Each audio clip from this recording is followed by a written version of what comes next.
মুমিনদের নারীদেরকে তারা যেন চাদরের কিছু অংশ নিজেদের উপর টেনে নেয়। খুব মন দিয়ে বুঝেন, চাদরের কিছু অংশ নিজেদের উপর টেনে নেয়, এর দ্বারা কি উদ্দেশ্য?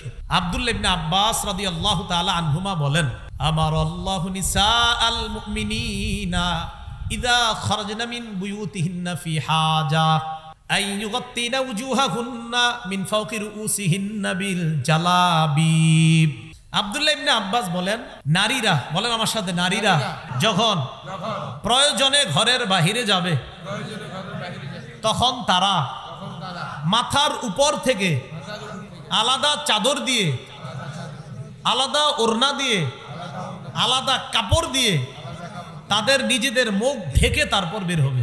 আব্দুল্লাহ ইবনে আব্বাস বলেন, আল্লাহ মুমিনদের নারীদেরকে বলেছেন আইয়ুগাত্তিনা, তারা যেন ঢাকে, উজুহাহুন্না, তাদের চেহারা, মিন ফাওকি রুউসিহিন্না, মাথার উপর থেকে, বিল জালাবিব, পর্দা দিয়ে ঢাকে। তো আর কেমনে বুঝবেন মুখ যে ঢাকতে হবে?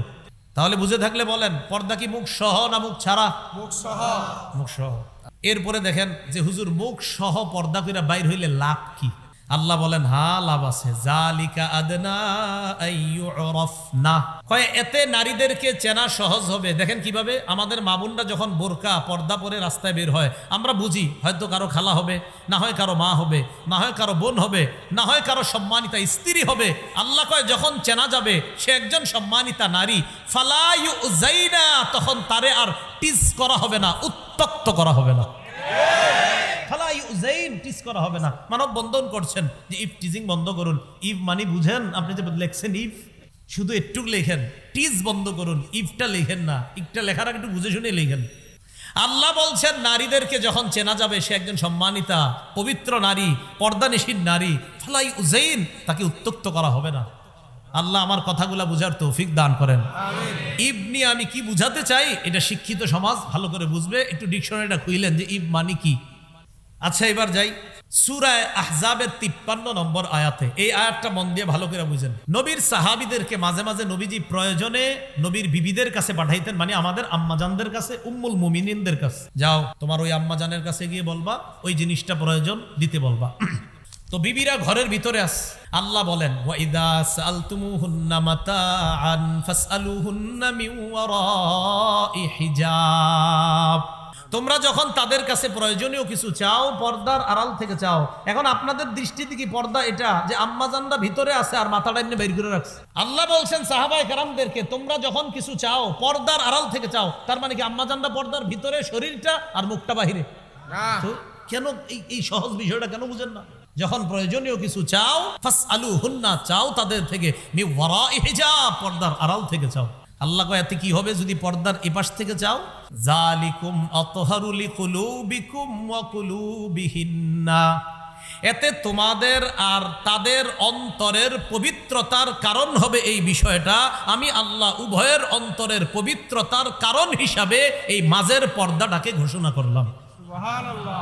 তাহলে মাঝে পর্দা রাইখা এই পাশে পুরুষ ও পাশে নারী, আর প্রয়োজনীয় কোনো কথা বলা এইভাবে বললে, এবং নারীরা বলতে হবে আবার কর্কশ ভাষায়, আপনার নরম ভাষায় না। তো আল্লাহ বলেন উভয়ের পবিত্রতার কারণ বলে ঘোষণা করলাম এই পর্দার দুপাশে উভয় শ্রেণী থাকাটা আমি আল্লাহ উভয়ের কলবের পবিত্রতার ঘোষণা করলাম। এটা বুঝছেননি সবাই? ওয়ায়াতাফাক্কারুনা ফি খালকিস সামাওয়াতি ওয়াল আরদ, আসমান জমিনের সৃষ্টি নিয়ে এই জ্ঞানী মানুষগুলা চিন্তা করে বলে, রব্বানা মা খালাকতা হাযা বাতিলা, আল্লাহ এই যে আসমান জমিন আপনি বানিয়েছেন এগুলা একটা আপনি অনর্থক সৃষ্টি করেননি।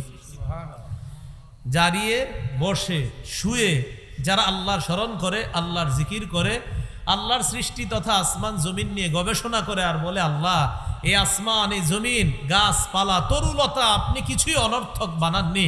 আল্লাহ বলেন আমি কোরআনে তাদেরকে জ্ঞানী বলে ঘোষণা করলাম। এটা কোরআনের ভাষায় জ্ঞানী। বিজ্ঞান কি? কোরআনের ভাষায় সূরা বাকারার 31 নম্বর আয়াত। আমরা কোন দিকে যাচ্ছি? যে বিজ্ঞানও স্বীকার করে নারী পুরুষ যে আলাদা। খুব মন দিয়ে শুনেন। সূরা বাকারার 31 নম্বর আয়াতে আল্লাহ বলেন, ওয়া আল্লামা আদামাল আসমাআ কুল্লাহা, আল্লাহ পাক রব্বুল আলামিন আদম আলাইহিস সালাতু ওয়াস সালামকে এই পৃথিবীর সকল বস্তুর নাম শিক্ষা দিয়েছেন। সুবহানাল্লাহ। বলেন তো কি বললাম? সকল বস্তু। বলেন সকল। এই বস্তু অংশটা মনে রাখেন, সকল বস্তুর নাম। কি বল? সকল বস্তুর নাম। এই আয়াতের ব্যাখ্যায় আব্দুল্লাহ ইবনে আব্বাস রাদিয়াল্লাহু তাআলা আনহুমা বলেন, এই আয়াতের উদ্দেশ্য হলো সকল বস্তু এবং বস্তুর গুণাগুণ যাবতীয় বিষয় আল্লাহ আব্বা, প্রথম নবী, প্রথম মানুষ, আমাদের আদি পিতা আদমকে শিক্ষা দিয়েছেন। কি বললেন ইবনে আব্বাস? বস্তু এবং তার গুণাগুণ। আর বস্তুর গুণাগুণ নিয়ে গবেষণা করে যারা, এদেরকে বর্তমান যুগে এরাই এটাকে আধুনিক বিজ্ঞান বলে। বস্তুর গুণাগুণ। বলেন তো কি? বস্তুর গুণাগুণ। আধুনিক বিজ্ঞানের এটা কাজ।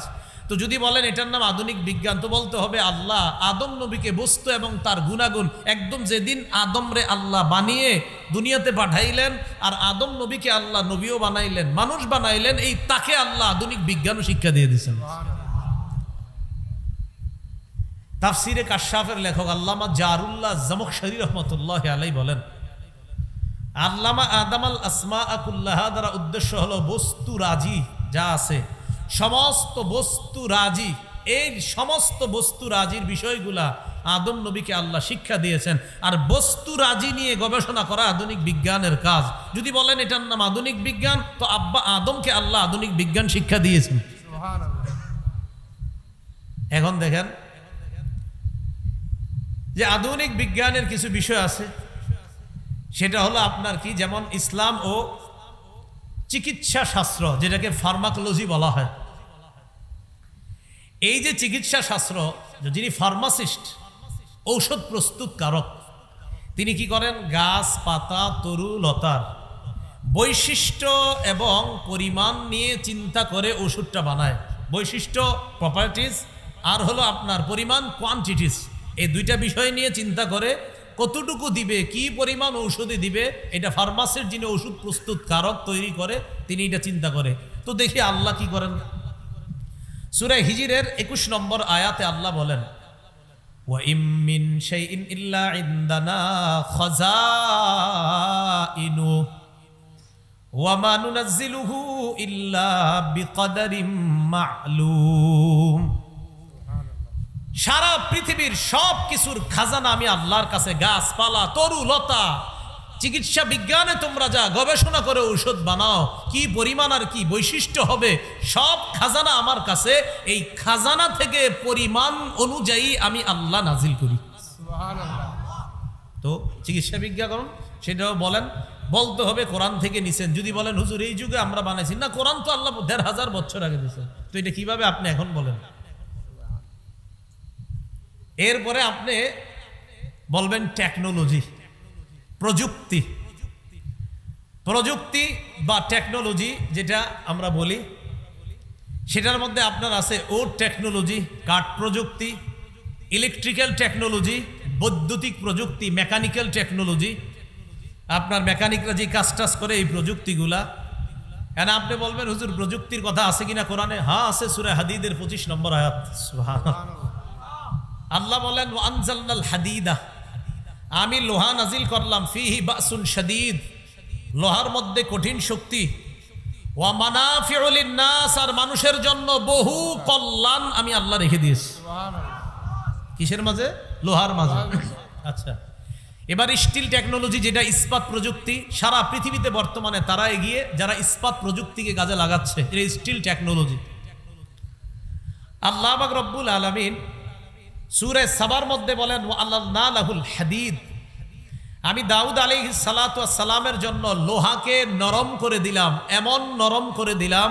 সূরা আম্বিয়ার ৮০ নম্বর আয়াতে আল্লাহ বলেন, ওয়াআল্লামনাহু সানআতা লাবুসিল লাকুম, আমি দাউদ আলাইহিস সালাতু ওয়াস সালামকে শিক্ষা দিলাম তোমাদের বর্ম তৈরি করার কারুকার্য আর পদ্ধতি, কিভাবে লোহা দিয়ে বানাবে, এই বিদ্যা আমি দাউদ নবীর শিক্ষা দিয়ে দিয়েছি।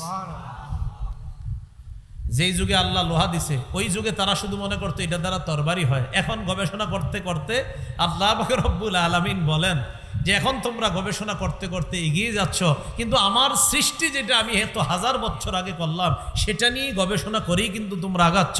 যদি কৃতিত্ব দিতে হয় তো আমার রবকে দিতে হবে। ইলেকট্রিক্যাল টেকনোলজি, যেটা আপনার বৈদ্যুতিক প্রযুক্তি, দেখেন আপনি যত প্রযুক্তি বলবেন এই সব এরা গবেষণা করতেছে কোত্থেকে? আল্লাহ খনিজ পদার্থের কথাও কোরআনে বলছেন। তো সেখান থেকে আপনি এটা, এরপরে জিওলজি, প্রাণীবিদ্যা, হ্যাঁ এটা নিয়ে পরে অনেকে। সূরা গাশিয়ার 17 নম্বর আয়াত, খতিব সাহেবরা প্রায় জুমার দ্বিতীয় রাকাতে এই আয়াত সূরাগুলা পড়ে। আপনার সূরা গাশিয়াটা প্রায় দ্বিতীয় রাকাতে পড়ে দেখবেন, আফালা ইয়ানজুরুনা ইলাল ইবিলি কাইফা খুলিকাত। তারা কি ওটের দিকে দেখে না কিভাবে এই ওটকে সৃষ্টি করা হয়েছে?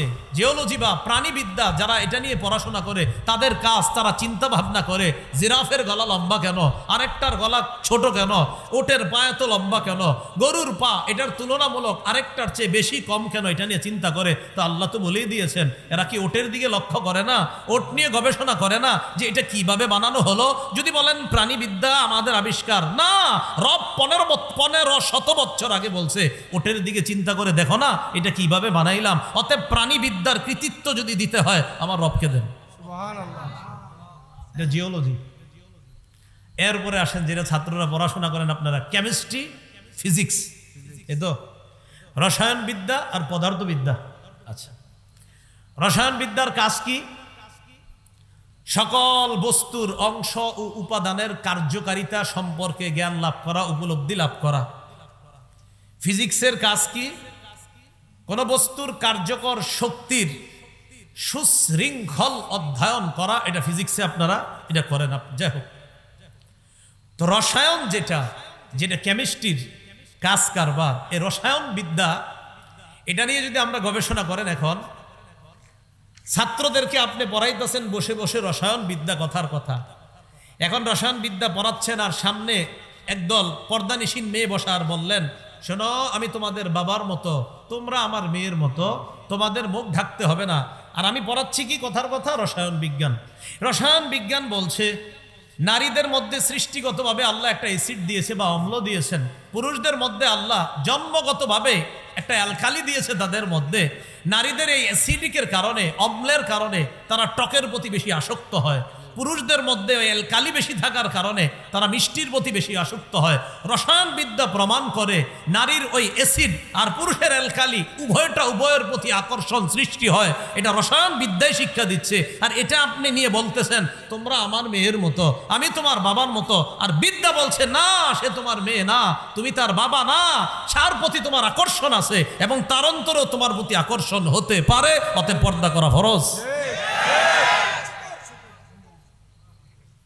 আপনি পড়াচ্ছেন রসায়ন বিদ্যা, সেটা আপনাকে বলছে দুইজনের আলাদা আকর্ষণ আছে। তো আপনি আকর্ষণ আছে, এটা তো আপনার বিদ্যা আপনাকে বলে দিচ্ছে। এখন কোরআন বললাম না রসায়ন বিদ্যার কথা, এটা বিদ্যা বলে দিচ্ছে। হ্যাঁ, এবার কোরআনের রসায়ন বিদ্যার কথা আছে কিনা এটা হলো কথা। সূরা ইউনূসের 101 নম্বর আয়াতে আল্লাহ বলেন, উনজুরু মা ফিস সামাওয়াতি ওয়াল আরদ। আসমান জমিনের মধ্যে কি রহস্য নিহিত আছে এগুলা নিয়ে তোমরা গবেষণা করো। এটা আল্লাহ পাক রব্বুল আলামিন বলে দিয়েছেন। আলোচনাগুলা এতটুকু বুঝে থাকলে আপনারা বলেন, কোরআন সুন্নাই শুধু পর্দা করতে বলে? কোরআন সুন্নাই কি শুধু বলছে যে নারী পুরুষের প্রতি আলাদা আকর্ষণ আছে আর পুরুষের প্রতি নারীর আকর্ষণ, এটা কোরআন সুন্নাই শুধু বলছে না আপনার বিজ্ঞানও বলছে? এটা বুঝে থাকলে আমাদের এই কথা স্পষ্ট হয়ে গেল যে দুই জাতি একদল আরেক দলের প্রতি আকর্ষণ সৃষ্টি হওয়া এটা জন্মগতভাবে, এটা স্বভাবগতভাবে। অতএব এই বিষয়টা আমরা সকলে মেনে নিব। আমরা ইসলাম ধর্ম যারা বিশেষ করে পালন করি, চাই আমি মাদ্রাসায় পড়ি, স্কুল কলেজ ইউনিভার্সিটি যেখানে পড়ি, অন্তত এটা স্বীকার করব এক শ্রেণীর প্রতি আরেক শ্রেণীর আকর্ষণ যেহেতু আছে, এই জন্য উভয় শ্রেণীকে আল্লাহ পর্দার বিধান দিয়েছেন। সুবহানাল্লাহ। এখন কোরআন কি বলে দেখি আমরা। সূরা আহজাবের 36 নম্বর আয়াতে আল্লাহ বলেন, ওয়ামা কানা লিমুমিনিন ওয়ালা মুমিনাতিন ইযা কাদাল্লাহু ওয়া রাসূলুহু আমরান আইয়াকুনা লাহুমুল খিয়ারাতু মিন আমরিহিম। কোন মুমিন পুরুষ আর কোন মুমিনা নারীর জন্য উচিত না আল্লাহ আর তার রাসূল কোন সিদ্ধান্ত দেওয়ার পর তাদের এটা গ্রহণ করা না করার ইচ্ছাধিকার থাকাটা উচিত না। আবার বলছি, আল্লাহ সিদ্ধান্ত দিছে, নবী দিছে, কোনো মুমিন নারী পুরুষের জন্য এই স্বাধীনতা নাই আমি এটা গ্রহণ করতেও পারি নাও পারি। না, মুমিন নারী পুরুষ আল্লাহ আর তার নবীর সিদ্ধান্ত গ্রহণ করতেই হবে। ইচ্ছাধিকার নাই যে আমার ইচ্ছা আমি কি করব না করব না। না, যদি বলেন আমি ইমানদার, যদি বলেন আমি ইমানদার পুরুষ, আমি ইমানদার নারী, আল্লাহ বলছেন তাহলে তুমি এই অধিকার নাই, আমি ফায়সালা দিয়েছি, আমার নবী সিদ্ধান্ত দিয়েছে, আর তুমি বলবা আমি গ্রহণ করতেও পারি নাও করতে পারি। আল্লাহ কয় না, এই স্বাধীনতা নাই, আমার সিদ্ধান্ত আর আমার হাবিবের সিদ্ধান্ত, যদি ইমানদার হও তোমাকে মেনে নিতে হবে। এটা বললেন, এটা সূরা আহজাবের 36। এবার সূরা আহজাবের 33 নম্বর আয়াতে আল্লাহ কি বলেন দেখেন, ওয়াকারনা ফি বুয়ুতিকুন্না ওয়ালা তাবাররাজনা তাবাররুজাল জাহিলিয়াতিল উলা। নবীর বিবিদের মাধ্যমে সারা পৃথিবীর নারীদেরকে, একটু সবাই মন দিয়ে শুনেন, আমাদের ছাত্র সমাজ যারা আছেন স্কুল কলেজেরও আপনারা মন দিয়ে শুনেন, আশা করি বিষয়গুলো ভবিষ্যতে আপনাদের সমস্যা হবে না, একটু মন দিয়ে শুনেন। নবীর বিবিদের মাধ্যমে সারা পৃথিবীর নারীদেরকে আল্লাহ বলছেন করনা, অবস্থান করো, ফি বুয়ুতিকুন্না, তোমাদের ঘরে, ওয়ালা তাবাররাজনা তাবাররুজাল জাহিলিয়াতিল উলা, প্রাক জাহিলি যুগের নারীদের মতো তোমরা অশ্লীল ভাবে রাস্তায় বের হবে না। এই সিদ্ধান্তটা আল্লাহর। কার বলেন? আল্লাহ। তাহলে মুমিন নারীদেরকে আল্লাহ একটা সিদ্ধান্ত দিচ্ছেন, তোমরা ঘরে থাকবা, জাহিলি যুগের নারীদের মতো তোমরা রাস্তায় বের হবে না, এটা আল্লাহ সিদ্ধান্ত দিলেন। এমন কথা হলো আমাদের মা বোনরা তো প্রয়োজনে বাহিরে যাবে, পাসপোর্ট, আইডেন্টি কার্ড, জন্ম নিবন্ধন, উমরা, হজ, এটার জন্য তারা বাহিরে যেতে হবে। তো বাহিরে যাওয়ার সময় আল্লাহ বলছে জাহিলি যুগের মতো যাবে না। হ্যাঁ, তাহলে কিভাবে যাবে? জাহিলি যুগের মতো আল্লাহ বের হইতে নিষেধ করছে। এখন প্রশ্ন, হুজুর তাহলে কিভাবে যাবে? এই জবাব আল্লাহ সূরা নিসা, সূরা আহজাবের 59 নম্বর আয়াতে দিচ্ছেন।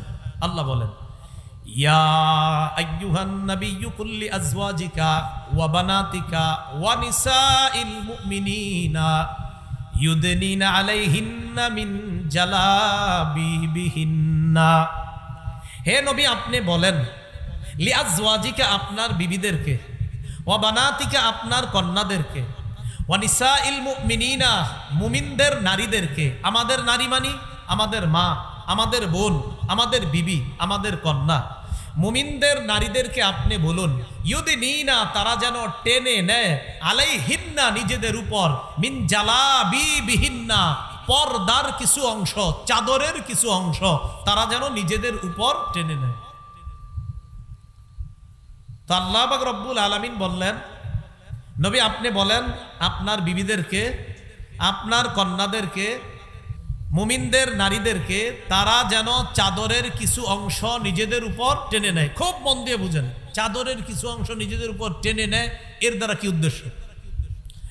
আব্দুল্লাহ ইবনে আব্বাস রাদিয়াল্লাহু তাআলা আনহুমা বলেন, আমার আল্লাহু নিসাআল মুমিনিনা ইযা খারাজনা মিন বুয়ুতিহিন্না ফি হাজা আই ইউগাত্তিনা উজুহাহুন্না মিন ফাওকি রুউসিহিন্না বিল জালাবিব।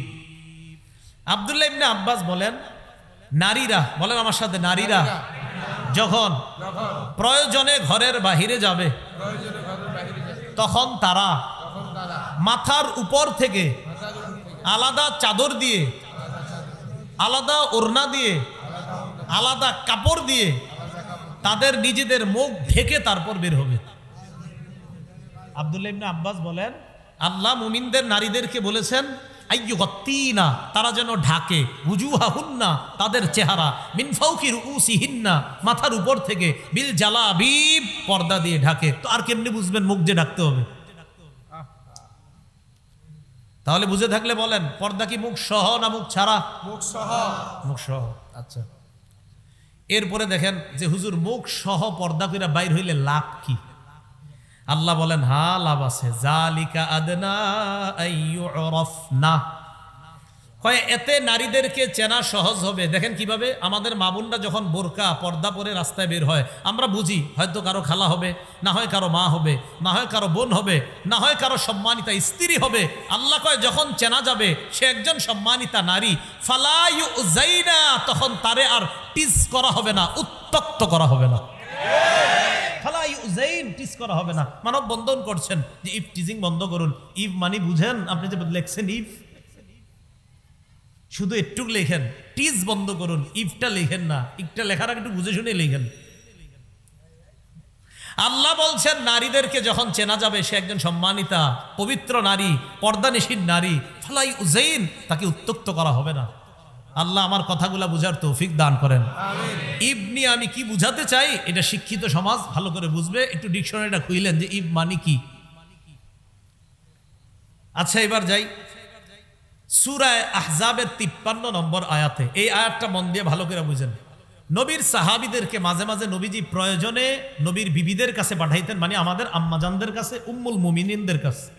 যাও তোমার ওই আম্মাজানের কাছে গিয়ে বলবা ওই জিনিসটা প্রয়োজন দিতে বলবা। তো বিবিরা ঘরের ভিতরে আছে। আল্লাহ বলেন ওয়াইদা সালতুমুহুন্না মাতাআন ফাসআলুহুন্না মিন ওয়ারাই হিজাব। তোমরা যখন তাদের কাছে প্রয়োজনীয় কিছু চাও পর্দার আড়াল থেকে চাও। এখন আপনাদের দৃষ্টিতে কি পর্দা এটা যে আম্মাজানরা ভিতরে আছে আর মাথাটা এমনি বের করে রাখছে? কন্যাকা হ্যাঁ না। আল্লাহ বলছেন সাহাবায়ে কেরামদেরকে তোমরা যখন কিছু চাও পর্দার আড়াল থেকে চাও, তার মানে কি আম্মাজানরা পর্দার ভিতরে, শরীরটা আর মুখটা বাহিরে? তো কেন এই সহজ বিষয়টা কেন বুঝেন না? যখন প্রয়োজনীয় কিছু চাও ফাসআলুহুন্না, চাও তাদের থেকে, মিন ওয়ারাই হিজাব, পর্দার আড়াল থেকে চাও। আল্লাহ কয় এতে কি হবে যদি পর্দার এপাশ থেকে চাও? যালিকুম আতহারু লিকুলুবিকুম ওয়া কুলুবিহিন্না, এতে তোমাদের আর তাদের অন্তরের পবিত্রতার কারণ হবে। এই বিষয়টা আমি আল্লাহ উভয়ের অন্তরের পবিত্রতার কারণ হিসাবে এই মাঝের পর্দাটাকে ঘোষণা করলাম। সুবহানাল্লাহ। তাহলে মাঝে পর্দা রাইখা এই পাশে পুরুষ ও পাশে নারী, আর প্রয়োজনীয় কোনো কথা বলা এইভাবে বললে, এবং নারীরা বলতে হবে আবার কর্কশ ভাষায়, আপনার নরম ভাষায় না। তো আল্লাহ বলেন উভয়ের পবিত্রতার কারণ বলে ঘোষণা করলাম এই পর্দার দুপাশে উভয় শ্রেণী থাকাটা আমি আল্লাহ উভয়ের কলবের পবিত্রতার ঘোষণা করলাম। এটা বুঝছেননি সবাই? আচ্ছা সূরা নূরের 31 নম্বর আয়াত দেখি এবার আল্লাহ কি বলেন দেখেন। আল্লাহ পাক রব্বুল আলামিন বলেন ওয়াকুল্লিল মুমিনাতি ইয়াগদুদনা মিন আবসারিহিন্না, নবী আপনি মুমিন নারীদেরকে বলেন তারা যেন দৃষ্টি নিচে রাখে। আমাদের অনেক মা বোনরা ওনারা মনে করে শুধু পুরুষ নজর নিচে রাখবে না, নারীরাও নজর নিচে রাখবেন, মা বোনরাও নজর নিচে রাখবেন। এখন আপনাদের উচিত ইউটিউবে যাদের বয়ান এদেরকে না দেখে এদের বয়ান শোনা, এটা উচিত আপনাদের। এটা আবার হঠাৎ কি বললাম? উচিত হলো মোবাইলটা আলাদা রাখে আপনারা বয়ান শোনা। না হয় যদি কোনো মা বোন কমেন্ট করে হুজুরের ঠোঁটটা আজকে সুন্দর, হুজুরের চেহারাটা সুন্দর লাগতেছে, মানে কি? হ্যাঁ এটার মানে কি? এই কমেন্টের মানে কি? হুজুরের পাঞ্জাবিটা আজকে সুন্দর, ওনার চেহারাটা আজকে খুব ভালো লাগতেছে, এই কমেন্টের মানে কি? এই জন্য উচিত মা বোনদের আপনারা ভিডিও অন্য জায়গায় রাইখা এরপরে বয়ানটা শোনা, এটা উচিত। আল্লাহ বলছেন নারীদেরকে বলেন তারাও যেন তাদের দৃষ্টি নিচে রাখে। রাসূল সাল্লাল্লাহু আলাইহি সাল্লাম তার দুই বিবি নিয়ে বসা, উম্মে সালামা আর মাইমুনা রাদিয়াল্লাহু তাআলা আনহুমা। ইতিমধ্যে রাসূলের অন্ধ সাহাবী আসছে আব্দুল্লাহ ইবনে উম্মে মাকতুম রাদিয়াল্লাহু তাআলা, যিনি নবীজির মুয়াজ্জিন ছিলেন। নবীজির বিখ্যাত মুয়াজ্জিনের নাম কি? বেলাল। আরেকজন ছিলেন আব্দুল্লাহ ইবনে উম্মে মাকতুম রাদিয়াল্লাহু তাআলা। এই আব্দুল্লাহ ইবনে উম্মে মাকতুম ওই সাহাবী, নবী যখন উহুদের যুদ্ধে গিয়েছিলেন আব্দুল্লাহ ইবনে উম্মে মাকতুমকে মসজিদে নববীর ইমাম বানায়া গেছেন। এই অন্ধ সাহাবী আসার পর নবীর দুই বিবি বসা। নবীজি কয় কি ব্যাপার, পর্দা করো? হুজুর উনি তো অন্ধ। নবীজি কয় আফা আমিয়া ওয়ানে আনতুমা, তোমরা দুইজন অন্ধ? আফা আমিয়া ওয়ানে আনতুমা, তোমরা দুইজন অন্ধ? আলাস্তুমা তুবসিরানিহি, তোমরা দুইজন কি দেখো না? তাহলে অন্ধ সাহাবী তো নারীদেরকে দেখছে না, নবী কয় তোমরা দেখছো না, এতেই বোঝা যায় নারীরাও নজর নিচে রাখবে। জি। এরপরে আল্লাহ বলেন ওয়াহফাজনা ফুরুজাহুন্না, তারা যেন তাদের লজ্জাস্থান হেফাজত করে। ওয়ালা ইউবদিনা জিনাতাহুন্না, তারা যেন তাদের সৌন্দর্য প্রদর্শন না করে। ইল্লা মা যাহারা মিনহা, অটোমেটিক যা প্রদর্শন হয়ে যায় সেটা ভিন্ন কথা, এটার ব্যাখ্যা আবার ভুল বুঝতে হবে না।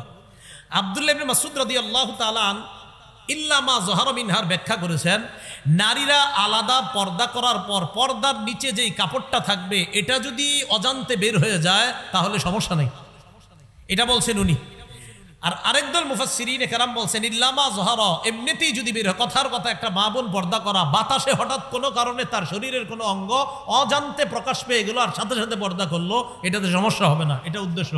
অনেকে এটা তারা ডাইরেক্ট বলতে চায়, কয় না চেহারা খোলা রাখা যাবে। চেহারা খোলা রাখলে ছেলে বিয়ে করাইতে গেলে আবার মায়ার চেহারা দেখেন কেন? আর হ্যাঁ চা স্টলের কোনায় দেখাই দিবেন এই মায়াটা পছন্দ হইলে কও বিয়া করাই দিস, আলাদা বাড়িতে যান কেন? কি ঠিক হাদিস আসতেছে, এটাই যে সঠিক এটাও আসবে। মুসনাদে আহমদের হাদিস আসবে 5 নম্বর খন্ড 424 নম্বর পৃষ্ঠা। অপেক্ষা থাকেন, শেষে বলতিস। রাসূলুল্লাহ সাল্লাল্লাহু আলাইহি সাল্লামের বিবিদেরকেও বললেন নজর নিচে রাখতে। আবার আল্লাহ পাক রব্বুল আলামিন বললেন যা প্রকাশ পায় তা ছাড়া অন্য কোনো সৌন্দর্য প্রকাশ না করা। ইবনে মাসউদ কয় এটার দ্বারা উদ্দেশ্য পর্দার নিচে যে আরেকটা কাপড় থাকে এটা যদি অজান্তে প্রকাশ পায় সমস্যা নাই। আরেক দল মুফাসসিরিনে কেরাম বলেন অজান্তে যদি কোনো অংশ প্রকাশ পেয়ে যায় সাথে সাথে ঢেকে নেয় তাহলে এটা কোনো সমস্যা নাই, এটা উদ্দেশ্য। এরপরে আল্লাহ সূরা নূরের 31 নম্বর আয়াতের আরেক অংশে বলেন ওয়ালিয়াদরিবনা বিখুমুরিহিন্না আলা জুয়ুবিহিন্না, অর্থ তারা যেন মাথার ওড়না দিয়ে তাদের গ্রীবা এবং বক্ষ ঢেকে নেয়। তারা যেন মাথার ওড়না দিয়ে তাদের গ্রীবাদেশ বক্ষদেশ ঢেকে নেয়। এই আয়াতের ব্যাখ্যায় আম্মাজান আয়েশা সিদ্দিকা রাদিয়াল্লাহু তাআলা আনহা কি বলেন দেখেন। আচ্ছা, আম্মাজান আয়েশা সিদ্দিকা তিনি একজন কি নারী, তিনি কি ব্যাখ্যা করেন দেখেন। সহিহ বুখারী হাদিস নাম্বার 4758 নম্বর হাদিস, মোট হাদিস সংখ্যা হবে 7563টা।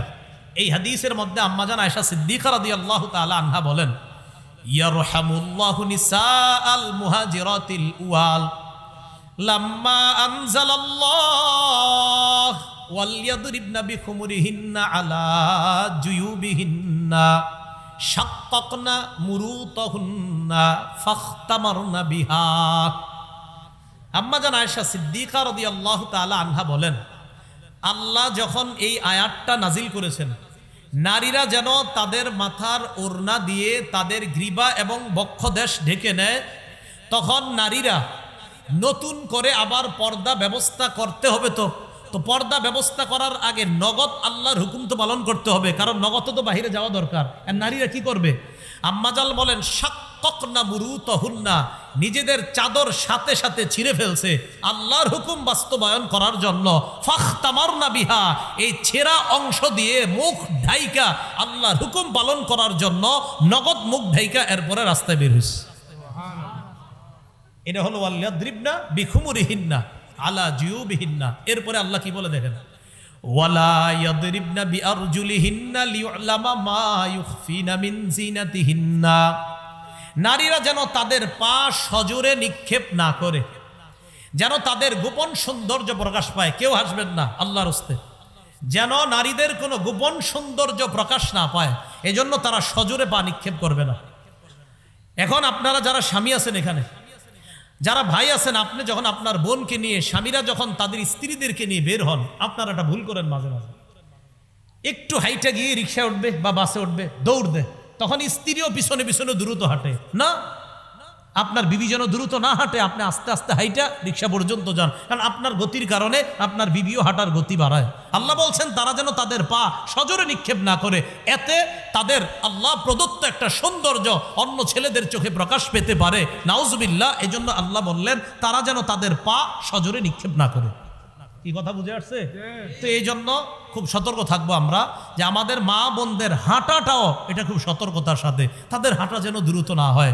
তাদের হাঁটা দ্রুত হবে। আপনি আর আপনার স্ত্রী আপনাদের বাসার ছাদে রাতের অন্ধকারে হাঁটছেন দুইজনে, কেউ দেখতেছে না, সেটা ভিন্ন কথা।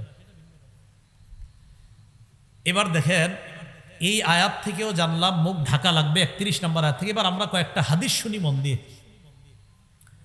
সহিহ বুখারীর বর্ণনা 4213 নম্বর হাদিস। আশা করি হাদিসটা মন দিয়ে যদি শোনেন সহজে বুঝে আসবে চেহারা ঢাকতে হবে কিনা, কিন্তু শুনতে হবে পুরাটা। নবীজি বিয়ে করছে সফিয়া রাদিয়াল্লাহু তাআলা আনহাকে। হুয়াই ইবনে আখতাবের কন্যা, ইহুদিদের লিডার। কন্যার বাবা যেহেতু নেতা, তো সাহাবীরা, মুরব্বী সাহাবীরা পরামর্শ দিয়েছে হুজুর একজন নেতার মেয়ে, তো তিনি যদি কোনো নেতৃস্থানীয় ব্যক্তির অধীনে থাকে ভালো হয়। কি বলতে চাও? হুজুর আমরা বলতে চাই তাকে আপনি বিয়ে করেন। নেতৃস্থানীয় ব্যক্তি আপনি হুজুর, আপনার চেয়ে নেতৃস্থানীয় পৃথিবীতে আর কে হতে পারে, আর সে একজন নেতার কন্যা, আপনি বিয়ে করলে তার মর্যাদা রক্ষা হবে। সফিয়া রাদিয়াল্লাহু তাআলা আনহাকে নবীজি বিয়ে করলেন। হযরত আনাস রাদিয়াল্লাহু তাআলা আনহুর বর্ণনা, তিনি বলেন আকামা রাসূলুল্লাহ সাল্লাল্লাহু আলাইহি সাল্লাম বাইনা খায়বার ওয়াল মদিনা সালাসা লায়াল।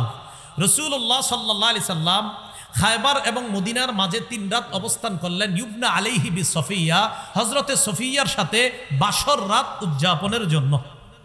এখন বাসর রাত উদযাপনের পর অলিমা, বর্তমানে তো অলিমা হয় না, বর্তমানে বরযাত্রী হয়। কি হয়?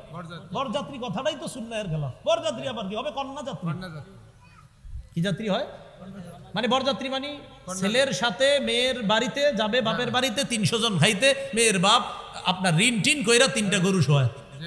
শরমের তো কথা নিয়া যাবে কন্যা যাত্রী, ছেলের বাড়িতে গিয়ে অলিমা হবে। টোটাল উল্টা হয়ে গেছে। রেস্টুরেন্টে দেখার মাধ্যমে শুরু হয়, গায়ে হলুদের মাধ্যমে গুনাহটা বাড়ে, বিয়ের দিন হাজারো গুনাহের মাধ্যমে এই পবিত্রতা সম্পর্কটার সূচনা হয়। কিছুদিন পরে শোনা যায় স্বামী স্ত্রীর মধ্যে সম্পর্ক ভালো চলছে না। গজবের সূচনা তো আপনারাই করে দেন। বরযাত্রী না কন্যা যাত্রী? হ্যাঁ বরযাত্রী। আরে কি আজীব। বিয়ে হবে সুন্নত মোতাবেক, সাদা সিধা বিয়ে শেষ, পরে ছেলের বাড়ির দিকে সব খাইবেন, খালাস। পুরা টোটাল উল্টা। এখন রাসূল সাল্লাল্লাহু আলাইহি সাল্লামের অলিমা আর নবীজির অলিমা খাইতে সাহাবীরা খুব আগ্রহ, যে নবীজির বরকতি অলিমা। সফরের মধ্যে অলিমার আয়োজন করলেন। এখন সফরে তো ভালো খাবার কি আর আয়োজন করবে। হযরত আনাস বলেন মা কানা ফিহা মিন খুবজিন ওয়ালা লাহমিন, রুটিও ছিল না, গোস্তও ছিল না। অলিমাতে 3টা আইটেম রাখা হয়েছে। সুবহানাল্লাহ। কয়টা? 3টা আইটেম। কি কি? নবীজি বললেন হযরত বেলালকে, আমারও বিলালান বিল আনতাই ফাবুসিতাত ফালকা আলাইহা তামরা ওয়াল আকিতা ওয়াস সামনা। হযরত বেলালকে বললেন দস্তরখান বিছানোর জন্য। হযরত বেলাল দস্তরখান বিছাইলেন। ওই দস্তরখানের উপর খেজুর, ঘি আর পনির রাখা হলো। রসুলের এই বিয়ের অলিমা যেন সাহাবীরা খেতে পারে, এই 3টা আইটেম দিয়ে হযরত আনাস সব মুসলমানদেরকে রসুলের অলিমা খাওয়ার জন্য দাওয়াত করলেন। যে আপনারা আসেন, আস্তে ধীরে আসেন, খেয়ে যান। তো সাহাবীরা সফরের মধ্যে তো আপনার অনেকে বাহনে থাকে, অনেকে হাইটা হাইটা সফর, অনেকে দূরে থাকে, অনেকে কাছে।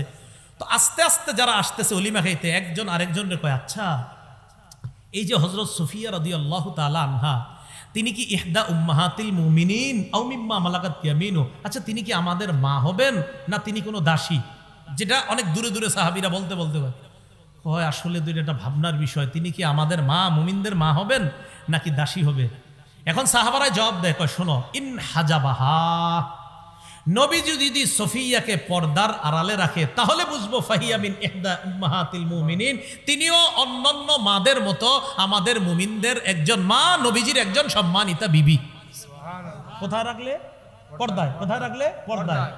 সাহাবীরাই বলতেছে ওয়া ইল্লাম ইয়াহজুবহা, যদি পর্দায় না রাখে তাহলে বুঝবো ফামিম্মা মালাকাত ইয়ামিনু, দাসী। ওই যুগে দাসীদের মুখ ঢাকা লাগতো না, তাহলে বুঝেন দাসীদের মুখ ঢাকা লাগতো না। তাই সাহাবীরা বলতেছেন যদি পর্দায় না রাখে তাহলে বুঝবো দাসী। আর মুখ ঢাকবো কাদের? সম্মানিতা বিবিদের। যদি নবীজি তাকে পর্দার আড়ালে রাখে তাহলে বুঝবো মুমিনদের, আমাদের নতুন মা, নবীজির সম্মানিতা বিবি তিনি। এখান থেকে আপনারা কি বুঝতেছেন? নবীজি তার বিবিরে পর্দার ভিতরে শুধু শরীরটা রাখবে আর চেহারাটা খোলা। এবার নবীজি মদিনায় রওনা করলেন। ফালাম্মার তাহালা, মদিনায় রওনা করলেন। ওয়াত্তা লাহা খালফা। বুখারীর আরেকটা বর্ণনা আছে 5085 নম্বর হাদিস, সেখানে আছে ওয়াত্তা। আরেকটা বর্ণনা আছে ওয়াত্তা, এখানে একটা আছে আপনার বিল হামজা আর একটা বিলা হামজা। যেখানে বিল হামজা সেখানে ওয়াত্তা, আরেক যায় ওয়াত্তা, দুইটা বর্ণনা। তো এখানে আপনার 4213 নম্বরে আছে ওয়াত্তা আলাহা, আর 5085-তে আছে ওয়াত্তা লাহা খালফা। নবীজি সফিয়াকে তার বাহনের পিছনে বসাইলেন। বসানোর পর যেটা বলেন দেখেন, ওয়ামাদ্দাল হিজাব, পর্দা টেনে রাসূল সাল্লাল্লাহু আলাইহি সাল্লাম তার বিবিকে পর্দার আড়ালে বসিয়ে মদিনায় রওনা করলেন। সুবহানাল্লাহ। সাহাবীরা বুঝলেন তিনি আমাদের মা। সুবহানাল্লাহ। তাহলে কেমনে বুঝলেন? রসুল তার বিবিরে পর্দার আড়ালে নেওয়ার পর বুঝলেন তিনি আমাদের মা। যদি না নিতেন তাহলে বুঝতাম তিনি দাসী। মুখ ঢাকা লাগবে নি? না, মায়ের মতো তাই লাগবে না। আচ্ছা, এবার আরেকটা হাদিস শুনেন। রসুল সাল্লাল্লাহু আলাইহি সাল্লাম ইন্তেকাল করেছেন, খুব মন দিয়ে। আলেম ছাড়া অন্যদের মধ্যে কেউ বলেন তো রসুল কোন বিবির ঘরে ইন্তেকাল করছে? আলেম ছাড়া অন্য কেউ? মাশাআল্লাহ। আগে কে কইছে? মাশাআল্লাহ। ও, এটা মনে হয় শুনছে কোনো জায়গায় ওয়াজে। আচ্ছা ঠিক আছে, ঠিক আছে, যাক না ঠিক আছে, আচ্ছা ঠিক আছে, না হাসি আমরা, আল্লাহ বরকত দান করুন। ঠিক আছে, যাক। আম্মা জান আয়েশা রাদিয়াল্লাহু তাআলা আনহার ঘরে রাসূল সাল্লাল্লাহু আলাইহি সাল্লাম ইন্তেকাল করছেন।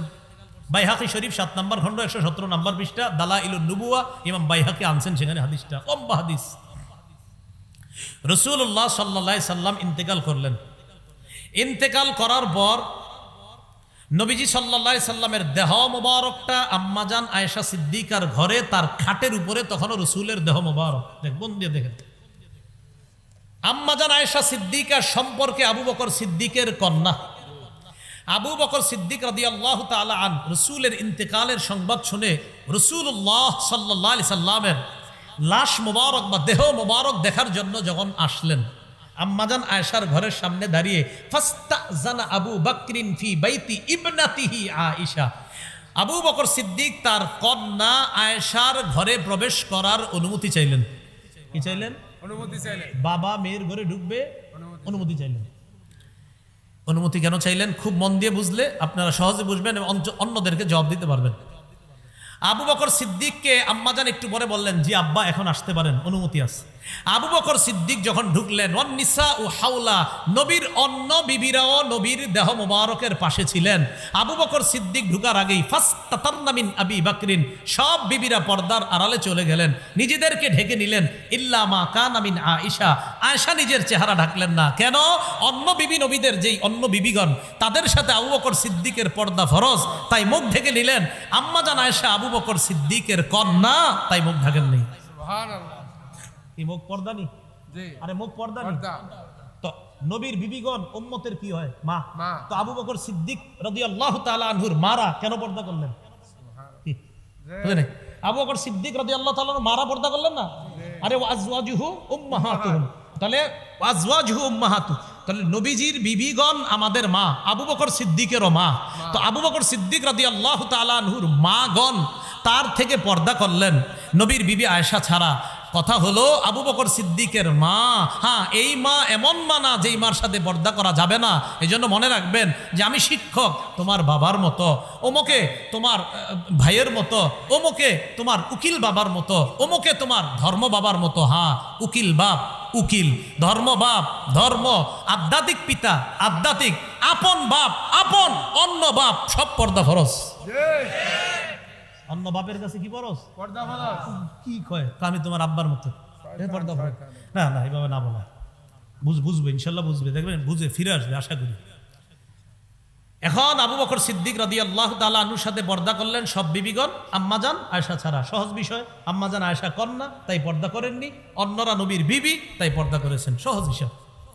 এবার বুখারীর আরেকটা বর্ণনা শোনেন, 4141 নম্বর হাদিস। সংখ্যাটা সহজে মনে রাখতে পারবেন, 4141 কত হয়? 4141। দেখেন এরকমই হয়, 4141, 4141। মোট হাদিস সংখ্যা হবে 7563 ফাতুল বারী অনুযায়ী। এই হাদিসের মধ্যে আসছে আম্মাজান আয়েশা সিদ্দিকা রাদিয়াল্লাহু তাআলা আনহার বর্ণনা, লম্বা হাদিস। আম্মা জানের ব্যাপারে মুনাফিকরা একটা মিথ্যা অপবাদ দিছিল, বলেন নাউজুবিল্লাহ, যে ব্যাপারে আল্লাহ কোরআনে 10টা আয়াত নাজিল করছেন। তো আম্মাজান বলেন, আমি সফরের মধ্যে যখন আমার হার হারিয়ে ফেললাম, আমার হার তালাশ করতে গিয়ে আমি যখন হারটা পাইলাম, পাওয়ার পর আইসা দেখি কাফেলার লোকগুলা নাই, চলে গেছে। আমি টেনশনে আছি, কি করবো এখন, বইসা রইছি একা একা, আশেপাশে কেউ নাই। আমি চিন্তা করলাম, আমারে যখন নবীজি খুঁজা না পাবে তখন কাউরে পাঠাবে আমারে নেওয়ার জন্য। ইতিমধ্যে নবীর এক সাহাবী নাম সফওয়ান ইবনুল মুআত্তাল রাদিয়াল্লাহু তাআলা, তিনি ছিলেন ওই সফর থেকে আরো দূরে, কাফেলা থেকে। তো তিনি আস্তে আস্তে বাহন নিয়ে কাফেলারে ধরা তার কাছে ব্যাপার না, এই জন্য আস্তে আস্তে দেরি করে রওনা করছেন। তো দেখেন আম্মাজান এই জায়গায় আছে, কথার কথা। তো সফওয়ান আরো পিছন থেকে আস্তে আস্তে যখন এই দিক দিয়ে যাবে, হঠাৎ তাকায়া দেখে একজন মানুষের মতো ছায়া দেখা যায়। আম্মাজান আয়েশা বলেন, সফওয়ান ফাআতানি, আমার দিকে আসছে। ও আরাফানি হিনা রাআনি, সফওয়ান আমারে দেখেই চিনতে পারছে আমি আয়েশা। প্রশ্ন, হুজুর আয়েশারে কেমনে চিনলো সফওয়ান? আম্মাজান আয়েশা কি পর্দা করে নাই? কথার কথা। আম্মাজানও জানে যে কিছু মানুষ যে প্রশ্ন উঠাইবেন আপনারা, এটা আম্মাজান জানতেন, তাই সাথে সাথে জবাবও দিছে, শোনো, ওয়াকাদ কানা ইয়ারানি ক্বাবলা আইয়ুদরাবা আলাইয়াল হিজাব। সফওয়ান আমারে দেখছিল পর্দার বিধান নাজিলের আগে, তাই ওই সময় আমারে চিনতো আমি যে আয়েশা। আজকে দেখা চিনছে কেমনে তোমরা মনে করো না যে পর্দার বিধান নাজিলের পরে সফওয়ান আমারে দেখছে, এমন না। পর্দার বিধান নাজিলের আগে দেখে আমারে চিনতো আমি যে আয়েশা, তাই আজকে দেখেই চিনতে পারছে আমি আয়েশা। আর আমি আয়েশা কি করছি জানো? যেই মাত্র সফওয়ান পড়ছে ইন্না লিল্লাহি ওয়া ইন্না ইলাইহি রাজিউন, আমি জাগ্রত হয়ে যখন সফওয়ানকে দেখলাম, খুব দেখেন কি কয় আম্মাজান, খাম্মারতু, একটু সবাই শিখেন না, বলেন খাম্মারতু ওয়াজহি বিল জিলবাব বলেন খাম্মারতু ওয়াজহি বিল জিলবাব, বলেন আমার সাথে, আমি আমার চেহারা চাদর দ্বারা, ওড়না দ্বারা, পর্দা দ্বারা সাথে সাথে ঢেকে ফেললাম। চেহারা ডাকছে কেন? পর্দা ফরজ। আম্মা জানা আসে না মা? চেহারা ডাকছে কেন? হ্যাঁ, তাহলে কি বোঝা যায়? চেহারা সহ পর্দা না ছাড়া? চেহারা সহ। খাম্মারতু ওয়াজহি বিল জিলবাব, মনে রাখবেন খালি খাম্মারতু ওয়াজহি বিল জিলবাব, আমি সাথে সাথে আমার চেহারা পর্দা দ্বারা ঢেকে ফেললাম, কারণ চেহারাও পর্দার আরে চেহারা পর্দা না করলে তো পর্দাটা করবে কি সেটা বলেন। আচ্ছা, এবার আরেকটা হাদিস শুনেন, মুসনাদে আহমদ 1784 নম্বর হাদিস। আব্বাস রাদিয়াল্লাহু তাআলা আনহুর বর্ণনা, তিনি বলেন, দাখালতু আলা রাসূলিল্লাহি সাল্লাল্লাহু আলাইহি ওয়াসাল্লাম ওয়া ইনদাহু নিসাউহু ফাস্তাতারনা মিন্নি ইল্লা মাইমুনা। আব্বাস রাদিয়াল্লাহু তাআলা আনহু বলেন, আমি আল্লাহর রাসূলের কাছে গেলাম, আমার ভাতিজা মুহাম্মদ সাল্লাল্লাহু আলাইহি সাল্লামের কাছে গেলাম। যাওয়ার পর তখন আমার ভাতিজার সামনে তার সব বিবিরা ছিল। যেই মাত্র আমি গেলাম, যাওয়ার পর ফাস্তাতারনা মিন্নি, সবাই আমার থেকে পর্দা করলো, ইল্লা মাইমুনা, তার বিবি মাইমুনা পর্দা করে নাই। কেন? মাইমুনা আমার দুধ সম্পর্ক হয়, এই জন্য আমার সাথে পর্দা করে নাই। সহজ বিষয়, আমার সাথে মাইমুনার পর্দা লাগে নাই, তাই করে নাই। অন্যদের পর্দা ফরজ ছিল, সবাই পর্দা করছে। আচ্ছা, এবার আসেন আবু দাউদ শরীফের 2057 নম্বর হাদিস। আম্মা জান আয়েশা সিদ্দিকা কি বলে, মজার হাদিস দেখেন কি বলে, দাখালা আলাইয়া আফলাহ ইবনু আবিল কুআইস, আমার কাছে আফলাহ নামে এক ব্যক্তি আসছে। আম্মা জান আয়েশা বলেন, আমার ঘরে অপরিচিত একজন মানুষ ঢুকার সাথে সাথে ফাস্তাতারতু মিনহু, আমি সাথে সাথে পর্দার আড়ালে চলে গেলাম, নিজেরে পর্দার ভিতর নিলাম। পর্দার উপাস থেকে ওই আফলাহ বলে, আতাস্তাতিরিনা মিন্নি ওয়া আনা আম্মুক, আয়েশা তুমি আমার থেকে পর্দা করছো কেন? আমি তো তোমার চাচা, আমি তোমার চাচা, তুমি আমার সাথে পর্দা করো কেন? আম্মা জান আয়েশা ভিতর থেকে বললেন, মিন আইনা, আমনে আবার কেমনে চাচা হন আমার? আমি তো কোনোদিন দেখিনি আপনারে, বুঝলেন? আফলাহ জবাব দিলেন, আর দাআতকি ইমরাআতু আখি, আমার ভাইয়ের বিবি তোমাকে দুধ পান করিয়েছে, সেই হিসাবে আমার ভাবি তোমার দুধ মা, আমার ভাই তোমার দুধ বাবা, আমি তোমার দুধ চাচা। আল্লাহ জানি, বুঝছেন? আমার ভাইয়ের বউ তোমারে দুধ পান করাইছে, সেই হিসাবে আমার ভাইয়ের বিবি তোমার দুধ মা, ভাই দুধ বাবা, আমি দুধ চাচা। আম্মা জান আয়েশা একটা জবাব দিয়েছে, তিনি তখনও মাসালাটা জানতেন না, এই জন্য জবাব দিয়েছে কি, কইন্নামা আরদাআতনিল মারআ ওয়া লাম ইউরদিনির রাজুল, আমারে দুধ খাওয়াইছে মহিলা, পুরুষ তো না। আম্মা জান এটা বললেন। ফাদাখালা আলাইয়া রাসূলুল্লাহ সাল্লাল্লাহু আলাইহি সাল্লাম, ইতিমধ্যে রাসূল সাল্লাল্লাহু আলাইহি সাল্লাম ঘরে আসছে। আসার পরে ফাহাদ্দাসতুহু, আমি নবীজির পুরো বিষয়টা বললাম, হুজুর এক লোক আয়েশা কয় নাকি আমার চাচা, আমি পর্দা করবো না ওর সাথে? তখন নবীজি বলে, আয়েশা ইন্নাহু আম্মুকি, হ্যাঁ আসলে তোমার চাচা, ফাল্যালি জালে কি, সে তোমার দুধ চাচা হয়, এটা কোনো সমস্যা না আয়েশা, আসলে সে তোমার চাচা। তো আম্মাজান বলছেন, ও আচ্ছা, মা ইয়াহরুমু মিনান নাসাব ইয়াহরুমু মিনার রিদা মা ইয়াহরুমু মিনান নাসাব, আপনার বংশীয় কারণে যাদের সাথে আপনার পর্দা করা লাগে না, দুধের সম্পর্কের কারণেও তাদের সাথে পর্দা করা লাগে না। তো নবীজি বললেন, হ্যাঁ আয়েশা, সে তোমার চাচা। এই হাদিস বলা পুরাটা উদ্দেশ্য না, আমার উদ্দেশ্য শুধু এটা, অপরিচিত লোকটা দেখা আম্মাজান পর্দার আড়ালে কেন গেলেন? ফরজ নি তো আম্মাজান পর্দার আড়ালে গিয়ে মুখটা বাইরে রাখছে নাকি পুরো শরীর ঢেকে রাখছে? হ্যাঁ, পর্দা কি মুখ সাহা না মুখ সহ? মুখ সহ। আল্লাহ জানে, বুঝছে কিনা? আলেম ছাড়া অন্যরা বুঝছেননি, আল্লাহ বুঝার তৌফিক দান করেন। আচ্ছা, এবার মুসনাদে আহমদের একটা হাদিস শুনি আমরা, 5 নম্বর খণ্ড 424 নম্বর পৃষ্ঠা। রাসূলুল্লাহ সাল্লাল্লাহু আলাইহি সাল্লাম বলেন, তোমরা যখন কোনো নারীকে বিয়ের প্রস্তাব দাও, ওই যে সেই কথাটা, ইদা খাতাবা আহাদুকুম ইমরাআতান ফালা জুনাহা আলাইহি আইয়ানজুরা ইলাইহা, তোমাদের কেউ যখন কোনো মেয়েকে বিয়ের প্রস্তাব দেয়, ওই ছেলের জন্য এই মেয়েটাকে দেখা কোনো গুনাহ না। আবার বলছি, তোমাদের কেউ যখন কোনো মেয়েকে বিয়ের প্রস্তাব দেয়, তখন এই মেয়েটাকে দেখা ছেলেটার জন্য গুনাহ না। আবার বলছি, বিয়ের প্রস্তাব দিলে দেখা গুনাহ না, তাহলে বিয়ের প্রস্তাব ছাড়া দেখা গুনাহ। প্রস্তাব দিছো বলেই তো মেয়ের মা বাবা ফোন দিবে যে আপনারা আসতে পারেন, যে দেখতে পারেন। তো রাসূল বলছেন প্রস্তাবকৃতা মেয়েটাকে শুধু দেখতে পারবা সময়ের জন্য, ক্ষণিকের জন্য, তাকে দেখা তোমার জন্য বৈধ করা হয়েছে। এর মানে প্রস্তাব দিয়েছো বলে, তার বাবা ফোন দিয়েছে বলে তুমি তাকে দেখতে গিয়েছো, তাই তোমার দেখা সেদিন গুনাহ হবে না, সেটা বৈধ। তো বলেন প্রস্তাব ছাড়া এমনি এখানে সেখানে চিপায় চুপায় দেখা আল্লাহ বুঝার খারাপ ভাবে নিয়ে না, মানে রাস্তায় গলিতে গলিতে গলিতে আর কি, এটা বুঝাইছি আমি। না নাউজুবিল্লাহ, আচ্ছা ঠিক আছে, চিপা চুপা শব্দটা সুন্দর হয় নাই, ঠিক আছে, অলিতে গলিতে, হ্যাঁ না ঠিক আছে। এখন আরেকটা হাদিস শুনি আমরা, সহিহ বুখারীর বর্ণনা 4328 নম্বর হাদিস। এই হাদিসটাও মন দিয়ে শুনবেন। হাদিসের সামান্য অংশে আমাদের মূল দলিল আসবে, কিন্তু হাদিসটা বড় চমৎকার, মন দিয়ে শুনেন। আমার নবীর সব কথাই চমৎকার। এই হাদিসের মধ্যে আসছে আবু মুসা রাদিয়াল্লাহু তাআলা আনহুর বর্ণনা। তিনি বলেন কুনতু ইনদান নবী সাল্লাল্লাহু আলাইহি সাল্লাম বিল জিআরানা, একটা স্থান আছে জায়গার নাম জিআরানা, এই জায়গায় ছিলাম নবীর সাথে। ওয়া মাহু বেলাল, নবীজির সাথে হযরত বেলালও ছিলেন। তো রাসূলুল্লাহ সাল্লাল্লাহু আলাইহি সাল্লামের কাছে এক গ্রাম্য ব্যক্তি আসছে। আতান নবী সাল্লাল্লাহু আলাইহি সাল্লাম আরাবিয়ুন, এক গ্রাম্য ব্যক্তি আসছে। আসার পর নবীজি সাল্লাল্লাহু আলাইহি সাল্লামকে বললেন আলা তুনজিজুলি মা ওয়া'আদতানি, হুজুর আপনি আমারে যে ওয়াদা করেছেন সেটা কি পুরা করবেন না? নবীজি বললেন আবশির, সুসংবাদ গ্রহণ করো।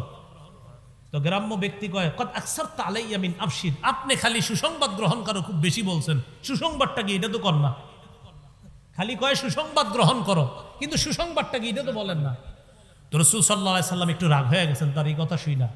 ফাআকবালা আলা আবি মুসা ওয়া বিলালিন কাহাইআতিল গদবান, নবী একটু রাগান্বিত হয়ে হযরত আবু মুসা আর বেলালের দিকে মুখ করে বললেন, এই শোনো বেলাল আর আবু মুসা, রদ্দাল বুশরা, ওরে সুসংবাদ দিয়েছিলাম, ও প্রত্যাখ্যান করছে। ফাকবালা, তোমরা দুইজন গ্রহণ করো। ওরে দিছি, ও নেয় নেই, তোমরা দুইজন নাও। সাহাবী দুইজন খুশিতে কয় কি দিবেন সেটা জানা দরকার নাই, কবিল না, গ্রহণ করে নিলাম। ফাদা বিকাদাহিন, একটা পানির পাত্র আনলেন। আনার পর ফাগসালা ইয়াদাইহি ওয়া ওয়াজহা, নবীজি সাল্লাল্লাহু আলাইহি সাল্লাম হাত মোবারক, চেহারা মোবারক ধৌত করলেন। ওয়া মাজ্জা, কুলি করলেন। কুলি করার পর আবু মুসা আর বেলালকে বললেন ইশরাবা, আমি যে পানি থেকে কুলি করলাম, পানি দিয়ে হাত ধুইলাম, মুখ ধুইলাম, অতিরিক্ত পানি আছে না বেলাল আর আবু মুসা? কয় জি হুজুর আছে। ইশরাবা, তোমরা দুইজনেই পানি পান করো। সুবহানাল্লাহ। আমরা পর্দার বিধানের কথা বলতেছি না, কই পর্দার কথা, মন দিয়ে না শুনলে কিন্তু বুঝবেন না। হ্যাঁ মন দিয়ে শুনেন। আবু মুসা আর বেলালকে বললেন পানি খাও। ফাআফরিগা আলা বুজুহিকুমা ওয়া নুহুরিকুমা, এরপর চেহারা আর বুকের মধ্যে পানি ছিটাইয়া দিবা। সুবহানাল্লাহ। স্বপ্নেও যদি এরকম নবীজি ছিটাই দিত আমারে আপনারে, হয়ে যেত। এখন দেখেন আবু মুসা আর বেলাল তাই করলেন যা নবী বললেন।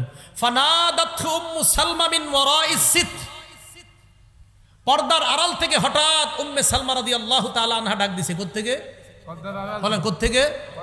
ডাক দিয়ে কয় বেলাল, আবু মুসা, আবজিলালি উম্মিকুমা, নবীর বরকতটা তোমরা দুইজনই শুধু খায়ও না, তোমাদের এই মায়ের জন্য রাইখা দিও।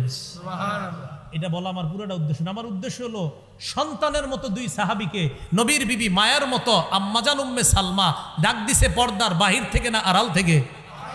চেহারা পর্দা করা লাগবে নি? লাগবে। আর কেমনি বুঝাম? আচ্ছা এবার আরেকটা হাদিস শুনেন, আবু দাউদ শরীফের। উম্মে খাল্লাদ রাসূলুল্লাহ সাল্লাল্লাহু আলাইহি সাল্লামের কাছে আসছে।